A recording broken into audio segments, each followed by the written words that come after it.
کہ حج کے موقوف ہونے کے بعد دوسرا بڑا واقعہ مسجد اقصیٰ کو شہید کرنے کا رونما ہوگا، یعنی پہلے حج موقوف کیا جائے گا اور اس کے بعد یہودی بیت المقدس کو شہید کریں گے۔ دوستو، سوچنے کی بات ہے کہ فلسطین اور اسرائیل کے موجودہ حالات کس طرف جا رہے ہیں۔ کیا موجودہ حالات قیامت کی اس نشانی کا پیش خیمہ تو نہیں ہے؟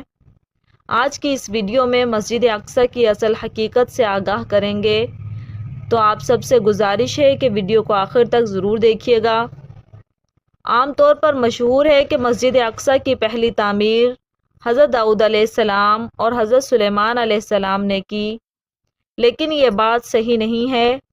بخاری شریف میں حضرت ابو ذر رضی اللہ تعالیٰ عنہ کی صحیح روایت موجود ہے کہ بیت اللہ اور مسجد اقصیٰ کی تعمیر میں 40 سال کا فاصلہ ہے۔